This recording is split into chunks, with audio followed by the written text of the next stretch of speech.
my name's James from Binary Plus Training, and this is your First Aid Kit, your weekly look into the world of first aid, how it can affect you, your friends, your family, and everybody else you come into contact with. This week, episode 1, we are looking at why do I need first aiders?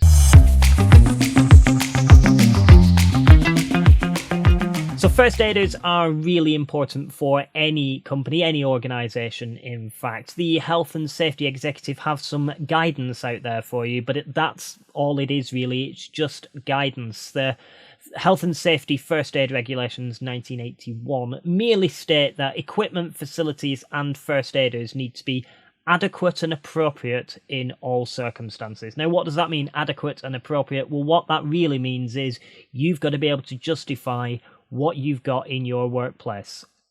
So how do we do that? What are we going to do? How are we going to justify this at all?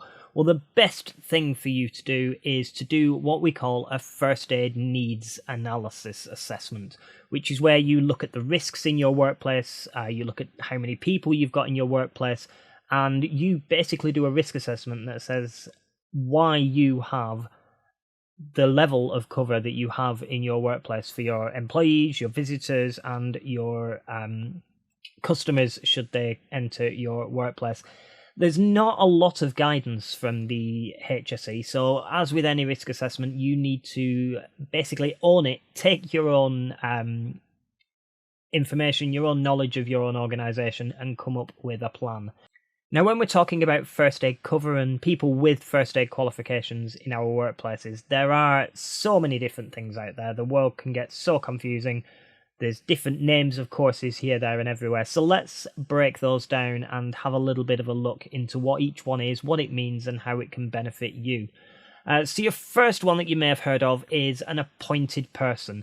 Now, an appointed person is somebody in a workplace who doesn't have any training at all. They've not been on any sort of first aid training.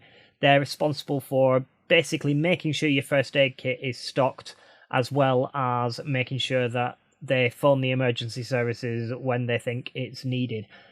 Personally, I think that's verging on being dangerous to rely on just that level of training in your workplace. Not just for the member of staff but who's injured, but for the organisation, as well as for the member of staff who's actually having to deal with the incident. Somebody who hasn't been on any training has very little, if any, knowledge of legislation, and it can just be a little bit of a minefield, but that is the absolute minimum that your workplace should have.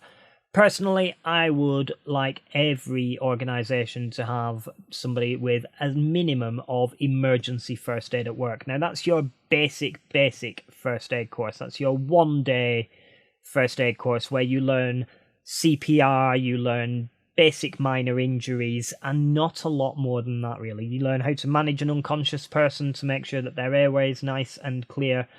And that's about it, really, but it does give you that grounding. It also gives you some knowledge of legislation. It covers things like RIDDOR, how to make sure that the accident book's filled in properly, and a lot of the basic things that most companies and organisations will need. It does cover the use of a defibrillator, even though you probably don't have one on site if you're just thinking of having 1 or 2 people with emergency first aid at work.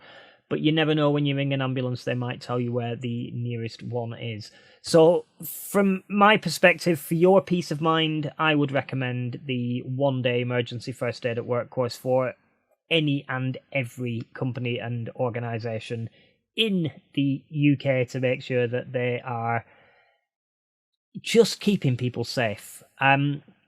There is a further level if you wanted to, or if you needed to, depending on the results of your needs assessment. You may need the 3-day first aid at work course. Some of you may remember years back it used to be a 4-day course. It's now 3. This gives staff a lot larger a toolkit to work with. It gives them the ability to deal with much more complex accidents, illnesses, injuries in the workplace, and just gives you that little bit of extra protection as an employer for your staff. There are other courses on top of that which we're not going to cover in this podcast. That's something that we're going to cover at a later date, but there are extra things such as the administration of oxygen, specific first aid courses for working at heights, working outdoors. There's lots of other options there. And it might be that you do your first aid needs analysis and you look at it and you think, well, even the first aid at work course isn't going to provide the level of protection that my employees need and deserve.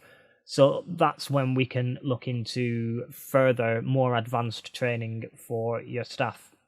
So we've got these different levels of training, we've got these different courses, but why bother? Why not just stick with, your appointed person who's got a first aid kit and a phone? Surely that's all you need.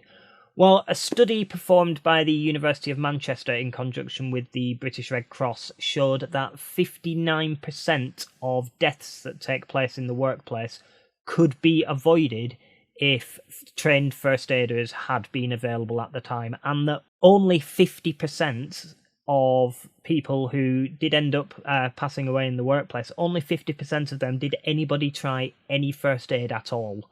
Now that can make a massive impact on your business for a plethora of reasons. There's obviously the moral obligation. As an employer who has the responsibility for these people, ethically, you've got to do everything you can to keep them safe and to keep them well. But there are other things as well. Reputation and obviously the direct impact on your bank balance that can have. Not to mention, talking about bank balances, the fines from the health and safety executive can be huge, can go into the millions, and it's worth noting that since 2016 you can also receive a fine from the health and safety executive should it be that you have a near miss in your workplace as well as instead of an actual incident itself.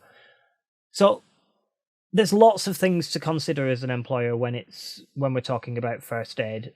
My advice is to err on the side of caution, have a little bit more than what you need, because if you have to stand up in front of the inspectorate from the health and safety executive and justify why you've only got one first aider for your 37 staff that are working across 3 different sites, you're really going to struggle to justify that. Whereas if you can stand there and say, but we had 4 first aiders on each site and unfortunately they did all they could and that unfortunately wasn't enough, then the health and safety executive are going to look a lot more favourably upon you for doing that.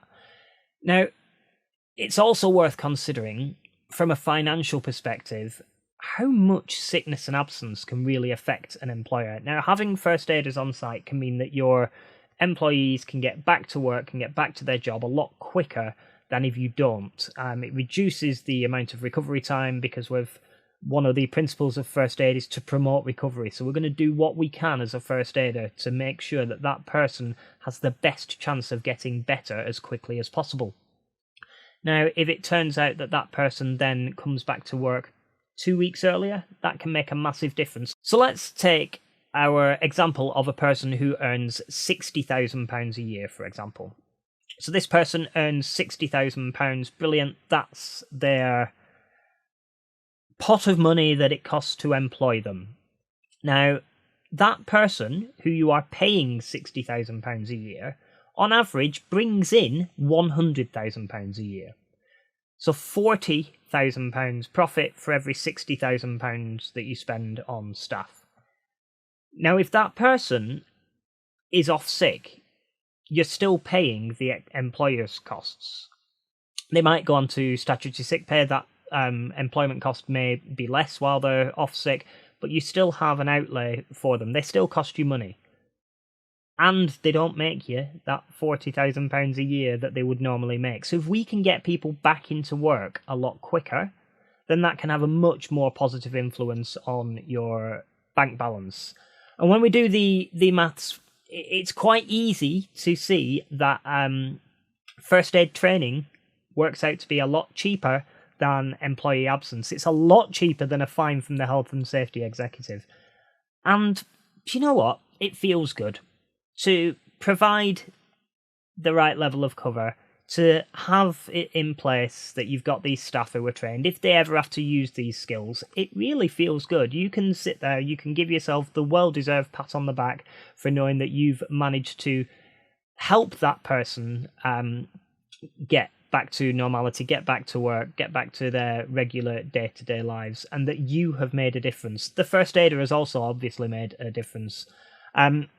And it's just really, really important. So that's basically, to sum up the podcast today, is to just remind you that it makes ethical, financial, and legal sense to make sure that your first aiders are trained to a level that meets the demands of your organisation.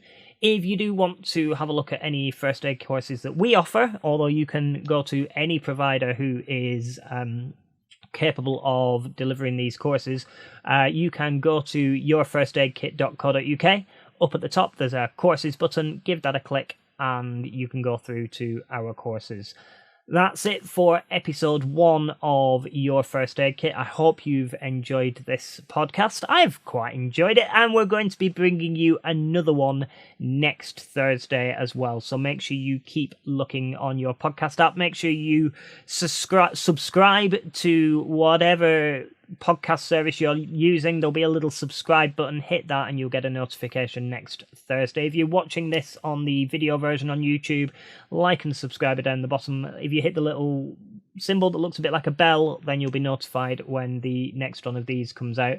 Next week we're going to be looking at the new requirements from the security industry for first aid. So if you know anybody who's a door supervisor, then it would be great for them to listen or watch the podcast next week.